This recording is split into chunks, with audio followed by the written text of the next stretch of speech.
Aujourd'hui, vendredi, place au Focus Entreprise, voyage dans l'univers de la robinetterie.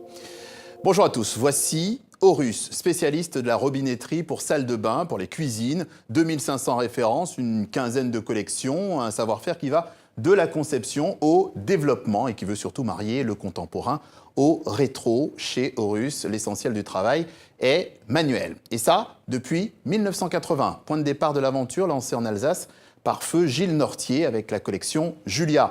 Dès le départ, le haut de gamme est privilégié, un savoir-faire traditionnel, l'utilisation de matériaux nobles. Horus veut se démarquer et aujourd'hui, 35 personnes travaillent à cette singularité. Le chiffre d'affaires d'Horus correspondait l'année dernière à un peu moins de 5 millions d'euros. La moitié de ce chiffre d'affaires vient de l'international. Horus se positionne dans 4 domaines de vente, l'hôtellerie, mais aussi pour les particuliers chez eux ou sur leur bateau. Une part du savoir-faire se retrouve aussi dans l'espace public. Une constante, on le rappelle, travailler avec des matériaux haut de gamme. Le plastique, par exemple, n'est que très peu utilisé, comme nous l'explique François Retailleau, le DG d'Horus. Écoutez.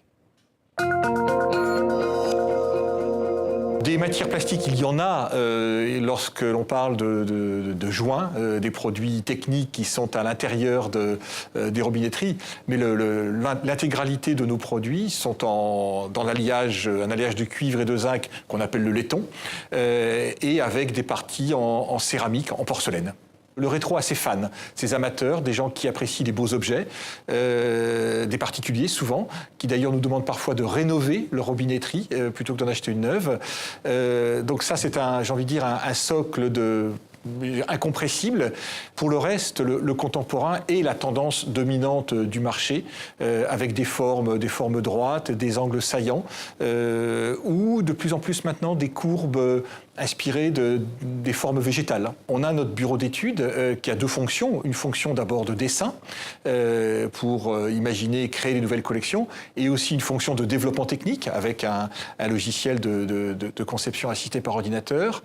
Mais en complément, pour parfois rechercher des inspirations qu'on n'a pas forcément, on n'hésite pas à travailler avec des designers, des cabinets de design qui nous apportent leur sensibilité, leur tendance, que parfois dans le quotidien on a du mal à percevoir. Avec parfois des choses que nous n'oserions pas faire, un petit peu cantonnées dans notre vision du monde de la robinetterie.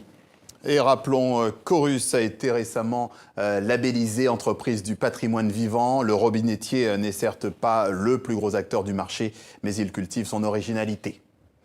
Voilà, fin de ce Focus Entreprise. Le journal de l'économie TV5 Monde revient dès lundi. Bon week-end.